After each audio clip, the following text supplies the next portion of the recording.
Hello বন্ধুরা, good morning. তোমরা সবাই কেমন আছো? আশা করছি ভালো আছো। আমার পরিবারের সবাই ভালো আছে, সুস্থ আছে। চলো আমার ব্লগটা আমি এখন থেকে স্টার্ট করছি। তোমরা সবাই সঙ্গে থেকো, ব্লগটা খুব সুন্দর হতে চলেছে। তো কালকে বৃষ্টি হয়েছে বন্ধুরা, দেখতেই পাচ্ছ গাছপালা পুরো একদম পরিষ্কার হয়ে গেছে, আর যেন নতুন প্রাণ ফিরে পেয়েছে একটা। গাছগুলো সব পুরো পরিষ্কার হয়ে কত সুন্দর সতেজ মতো হয়ে গেছে, কেননা অনেকদিন বৃষ্টি হয়েছিল না, রোদ্দুরে গাছগুলো কিরকম ঝলসে মতো গিয়েছিল। তো এখন পুরোটাই পরিষ্কার হয়ে গেছে। আর এখানে দেখো বন্ধুরা, আমার ছাদটা প্রচুর পরিমাণে নোংরা হয়ে আছে। ঝাঁট দিয়ে আমি এখানে জড়ো করেছিলাম, তো বৃষ্টির জল যেতে পারছে না, এখানে আটকে যাচ্ছে। তো আমাকে এখানে এই নোংরাগুলো তুলে নিতে হবে। চলো আমি এই নোংরাগুলো পরিষ্কার করে নিই।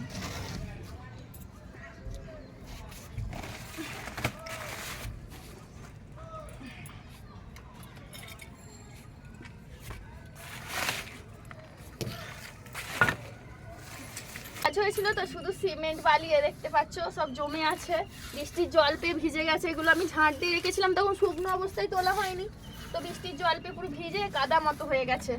চলো আমার তোলা হয়ে গেছে, এবার নিচের দিকে যাওয়া যাক। বাবা কি ভারী, দিদি দিয়ে নামাতেই কষ্ট।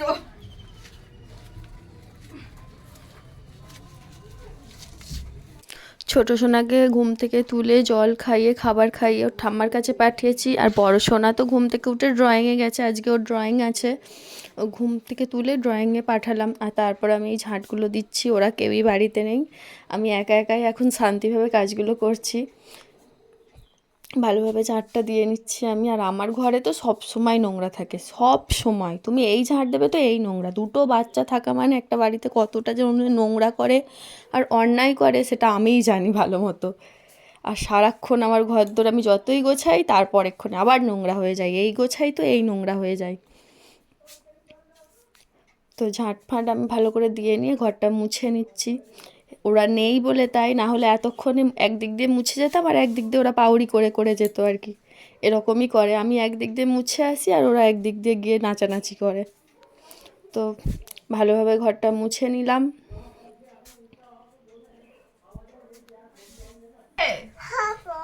কেমন করে খাবে? খাবে? ঠিক সেই বললে কথা। তো টিফিন করব, সেই জন্য আমি এখন বসে পড়েছি টমেটো নিয়ে, টমেটো কোচাচ্ছি। আর ছোটো সোনা এই যে হাফ সস ফেলছে, হাফ সস খাচ্ছে, এরকমটাই করছে।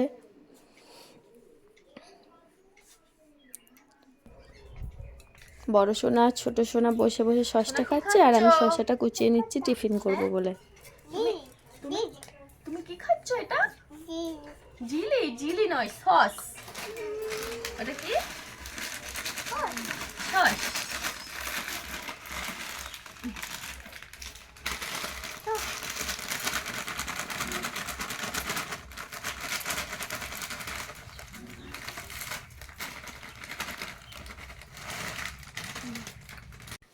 তো দেখতেই পাচ্ছ বন্ধুরা তোমরা সবাই, আমি সবজি নিয়ে বসে পড়েছি, সবজি কুটবো বলে।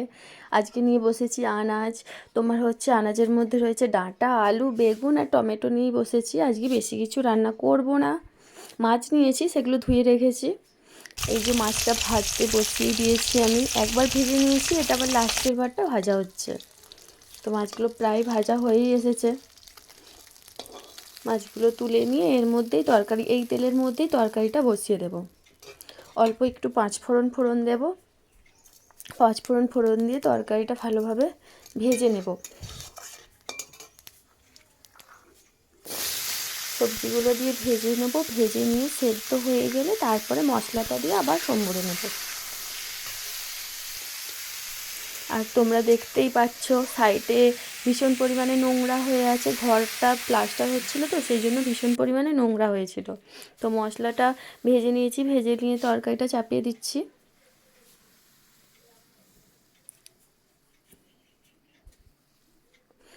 আর একটু সেদ্ধ হয়ে গেলে মশলাটা, এর ওপর এবারে একটু মাছ দিয়ে দিচ্ছি, মাছ দিয়ে নিয়ে নেড়ে ছেড়ে নামিয়ে নেব।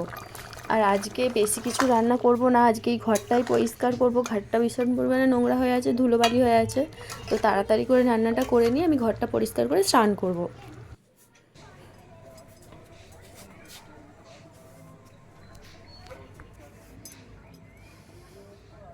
তোমরা সবাই ভাবছো আমি সেজে গুজে কেন জামা কাপড় তুলছি। তো আজকে এখন একটু বেরোবো, ঘুরতে যাব। চলো তাহলে ঘুরে আসা যাক।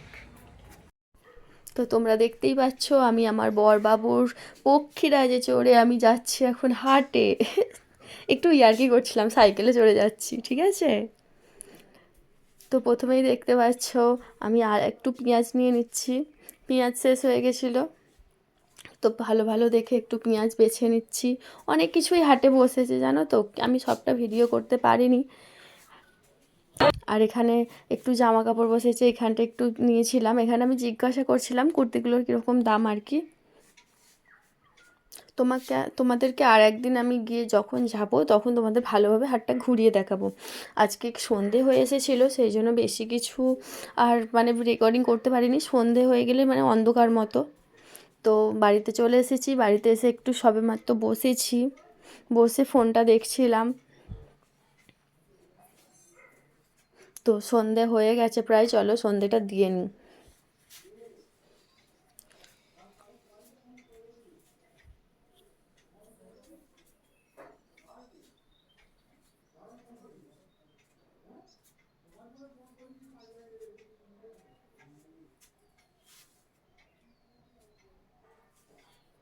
আমার ঠাকুরটা এইখানেই থাকে এখন আপাতত।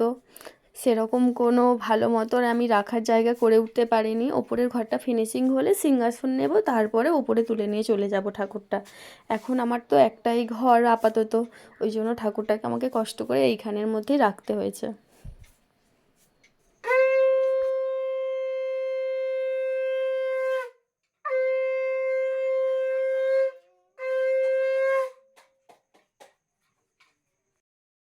সোনা কে খাবে এটা? তুমি খাবে?